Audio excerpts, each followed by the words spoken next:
మరి పినపాక నియోజకవర్గంలోని మనుగోడు కేంద్రంగా నిర్వహిస్తున్నటువంటి ముఖ్య కార్యకర్తల సమావేశం, ముఖ్యంగా హాజరైనటువంటి పత్రికా మీడియా సోదరులు, అదేవిధంగా మా సోదరుడు స్థానిక ఎమ్మెల్యే పాయ వెంకటేశ్వర్లు గారు, పెద్దలు సోదరుడు మాజీ కేంద్ర మంత్రి, నేటి మహబూబాద్ పార్లమెంట్ అభ్యర్థి బలరాం నాయక్ గారు, బ్రహ్మణ గారు, అదేవిధంగా సోదరులు నాగేశ్వరరావు గారు, కేశవరెడ్డి గారు, అశోక్ గారు, సోదరులకు, ఈ కార్యక్రమంలో హాజరైనటువంటి మండల నాయకులకు, జిల్లా నాయకులకు, నియోజకవర్గ నాయకులకు అందరికీ పేరు పేరున హృదయపూర్వక నమస్కారాలు, ధన్యవాదాలు తెలియజేస్తా ఉన్నాం.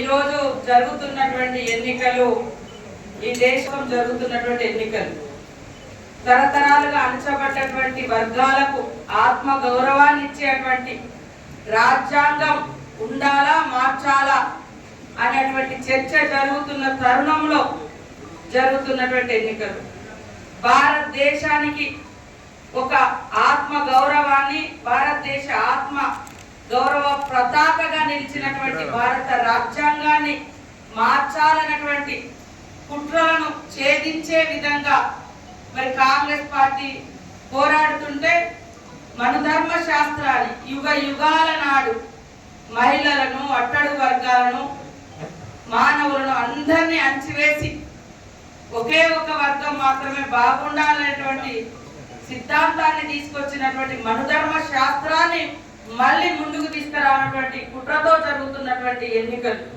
కాబట్టి ఈరోజు దేశ ప్రజలు, రాష్ట్ర ప్రజలు ఆలోచించాలి. భారత రాజ్యాంగాన్ని మార్చాలనేటువంటి కుట్ర ఇంతకుముందు కేసీఆర్ చేసిండు, ఇప్పుడు మోడీ గారు అదే పనిగా పెట్టుకున్నాడు. భారత రాజ్యాంగంలో ప్రతి ఒక్క హక్కు, ప్రతి మనిషి, భారతీయులం అనుకునే ప్రతి ఒక్కరి హక్కులను అలా రక్షించబడ్డది. అయినా ఎందుకు ఇంత కుట్ర అనేది మన ప్రజలు కూడా ఆలోచించాలి. అదే కాకుండా ఈరోజు కాంగ్రెస్ ప్రభుత్వం ఈ దేశానికి స్వతంత్రం తెచ్చే నాడు ఈ దేశం యొక్క పరిస్థితి అత్యంత దారుణంగా ఉంది.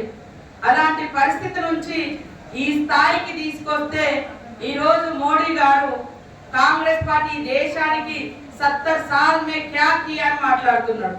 అయ్యా, నేను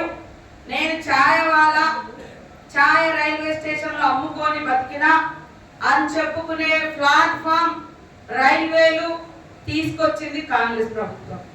ఇవాళ మీరు ఒక ఛాయ వాళ్ళగా ఉండి ఈ దేశానికి ప్రధానమంత్రి అయ్యే విధంగా ప్రజాస్వామ్యం పడరవిల్లింది, అవకాశం ఇచ్చింది అంటే అది కాంగ్రెస్ పార్టీ రూపొందించినటువంటి గొప్ప ప్రజాస్వామ్యం.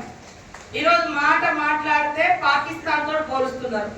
పాకిస్తాన్ తో మన దేశాన్ని పోల్చి ఈ దేశం యొక్క గౌరవాన్ని కుల రాజకీయాలకు, మత రాజకీయాలకు, అధికారం కోసం పాకిస్తాన్ తో భారతదేశం యొక్క ఔన్నత్యాన్ని పోల్చి మన దేశ గౌరవాన్ని తగ్గిస్తున్నారు మోడీ గారు.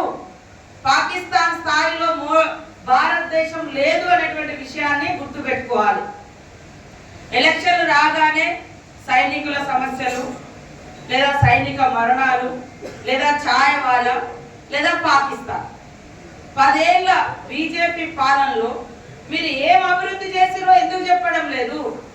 మీరు ఈ దేశం కోసం ఏం చట్టాలు తీసుకొచ్చిరు, దేశాన్ని ఏం ఉద్ధరించిరని చెప్పకుండా పాకిస్తాన్ తో మనకు పోటీ అని కంపారిజన్ చేయడం అంటే భారతదేశం స్థాయిని తగ్గించడమే.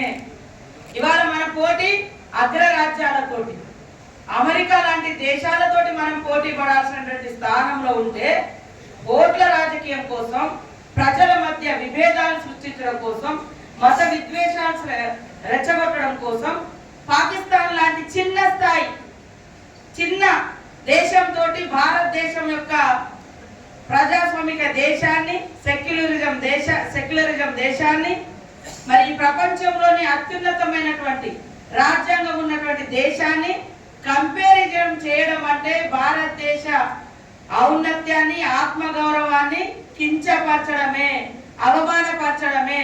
ఇది భారతీయులందరూ కూడా గుర్తు పెట్టుకోవాలి. ఎందుకు పదే పాకిస్తాన్ తీసుకొస్తున్నారు? ఇది గారి గురించి నేను ఒకటి చెప్పదలుచుకున్నా. బలరాం నాయక్ గారు అందరి వ్యక్తి. ఈ కులము ఆ కులము, ఈ మతము ఆ మతము, ఈ ప్రాంతం ఆ ప్రాంతం అని కాకుండా ఆయనకి ఇచ్చిన డ్యూటీ 5 సంవత్సరాలు కేంద్ర మంత్రిగా ఈ యొక్క పార్లమెంట్ కోసం ప్రాంతాలకు అతీతంగా కులాలకు అతీతంగా అభివృద్ధి లక్ష్యంగా పనిచేసినటువంటి నాయకుడు, మచ్చలేని నాయకుడు. చిన్నోడు పిలిచినా పెద్దోళ్ళు పిలిచినా అన్న అంటే మరి ఉన్నా అని వచ్చేటువంటి వ్యక్తి. కాబట్టి ఇవాళ వాళ్ళిద్దరిని చూసిరు పార్లమెంట్ అభ్యర్థులుగా బీఆర్ఎస్ బీజేపీ. వాళ్ళ పాలన చూసిరు, వాళ్ళ అభివృద్ధి అభ్యర్థుల యొక్క ఎంపీలుగా ఉండి ఈ ప్రాంతాలకు ఏం చేసిరో చూసిరు. ఒక్కటంటే ఒకటి వారు ఏమైనా చేసిరా? బలరాం నాయక్ గారు నేను చెప్పదలుచుకున్నా. నేను అప్పుడు టీడీపీలో ఎమ్మెల్యేగా ఉన్నప్పుడు కూడా మరి ఆయన ఈ ప్రాంతంలో దాదాపుగా ఈ అటవీ ప్రాంతానికి 2000 కోట్ల రూపాయలు తీసుకొచ్చిండు. మేజర్ రోడ్లు వచ్చినాయి, మేజర్ బ్రిడ్జీలు వచ్చినాయి, మేజర్ అంగన్వాడీ సెంటర్లు వచ్చినాయి, పెద్ద ఎత్తున మోడల్ స్కూల్ వచ్చినాయి, ఏకలవ్య వచ్చినాయి.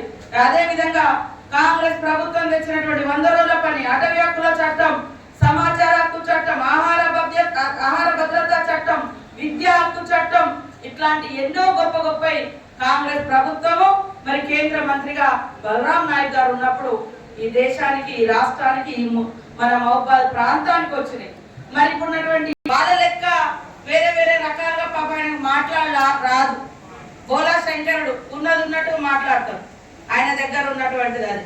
కాబట్టి వాళ్ళ పనికి ఆయన పనికి ఆకాశానికి భూమికి ఉన్నంత తేడా ఉంది. మీరే ఆలోచించండి. ఈ యొక్క